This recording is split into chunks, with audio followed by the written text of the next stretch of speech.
Motivational Mondays are really supposed to just kind of give you a theme for the month, something to be a little bit more mindful about, maybe purposeful, and direct your intentions to. So a lot of times in the new year, we talk about goals, right? We love setting goals, New Year's resolutions, however you want to do it. I like to call them intentions. So one way, though, to change our goals and make them a little bit better is to do this scientifically. And I like our friend BJ Fogg. He wrote this great book called Tiny Habits. And this is really today, we're going to take a high level at BJ Fogg's behavioral model because we only got about 10 minutes to get you going. And this is going to help us realize our goals and activate our desired behavior changes. And this information can all be found in his book, Tiny Habits. I'm going to read this lovely quote. Goals are harmful unless they guide you to make specific behaviors easier to do. Don't focus your motivation on doing behavior X. Instead, focus on making behavior X easier to do. Let's get into it. All right, here's the Fogg behavioral model. It shows that there's 3 elements that must converge at the same moment for a behavior to occur. All right, and that's motivation, ability, and a prompt. And when behavior does not occur, at least one of those 3 elements is missing. So gang, it's not you. There's nothing wrong with you that you can't keep making yourself drink your glass of water before breakfast.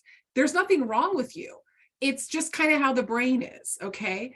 In order to perform a target behavior, a person must have the ability to do it. Now, that seems obvious, right? But designers of products and services often assume that people have more ability than they really do. And ability is making the behavior easy to do. So if you look over here at the screen, you'll see high, low, and over here, sorry, I've got a little thing here, motivation.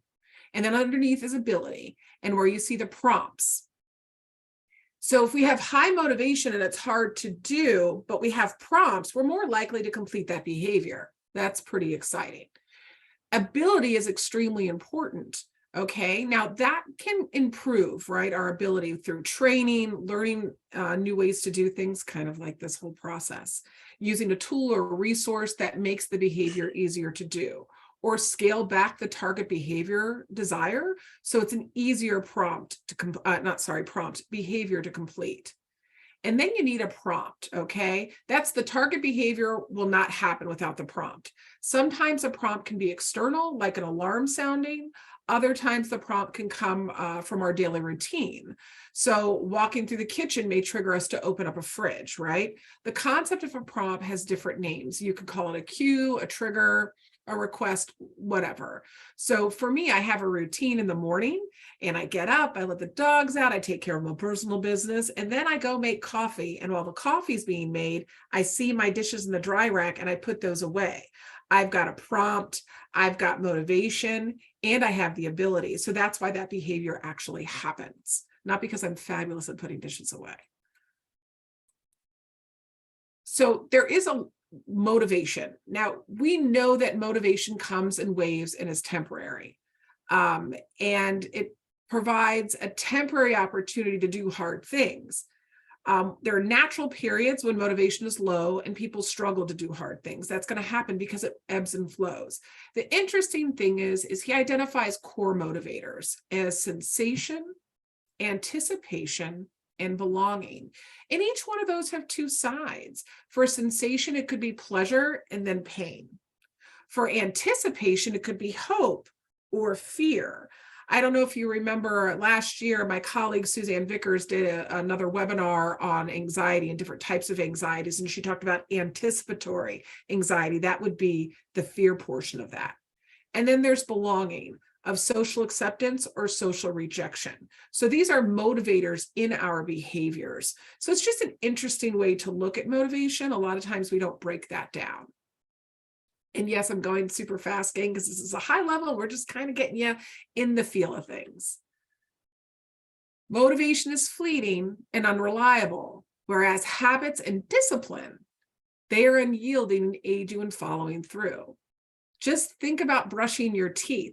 That's not a lot about motivation. I don't wake up motivated, yay, I'm going to go brush my teeth, right? It's already part of that behavior habit and discipline rather than the motivation. So that has a lot to do with things, is not just the motivation, it's more about that habit and discipline.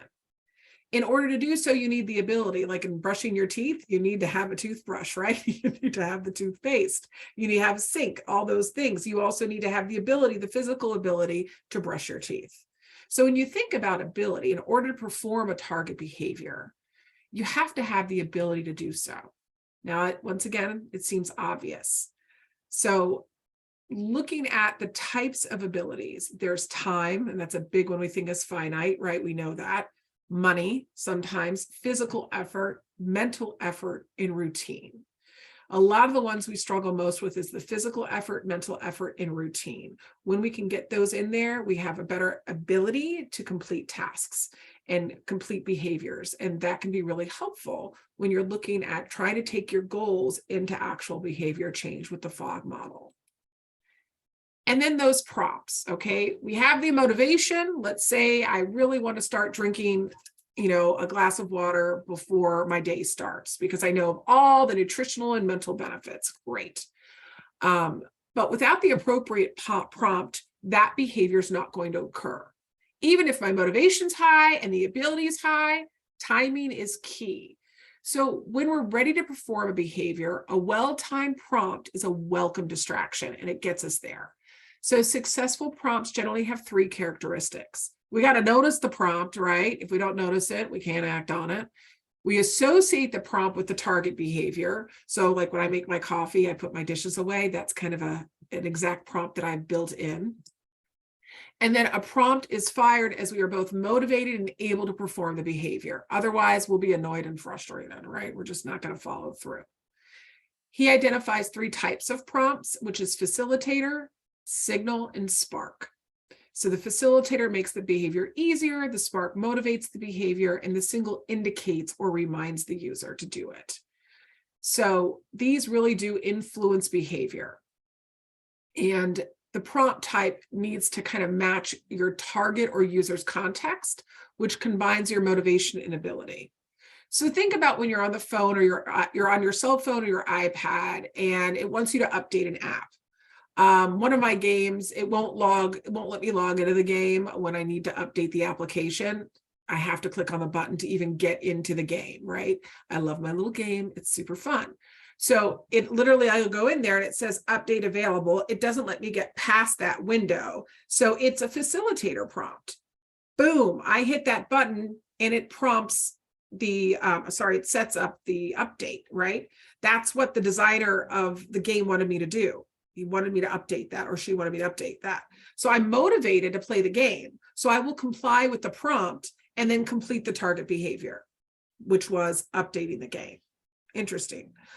Spark prompts are like in situations where users have the ability but lack the motivation.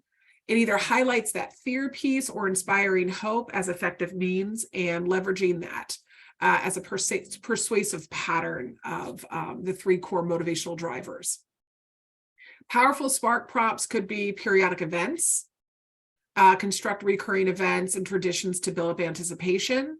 It could be the fresh start effect, which a lot of us are doing in January, right? We're more likely to achieve goals that we set at the start of a new time period. This is why if you've ever been on any of my other trainings or even a client of mine, I'm all about restarting. Don't worry about ending, worry about restarting because we get that fresh start effect. And as opposed to the facilitator and the spark prompts, it's not necessary for the single prompt to motivate or simplify a task. The signal merely serves as a reminder, okay? An everyday example could be a traffic light, right? The traffic light doesn't need to motivate me to drive. It simply indicates now that it's a good time to go for it and drive. So that's really important. Next is just putting it all together. You've got your desired behavior and you need motivation, ability, and a prompt. I know that's very quick and a high level. You can go back to this recording. You can go back to these slides to take a look at it. And I highly recommend the book. I've really enjoyed it. It looks like some other people are talking about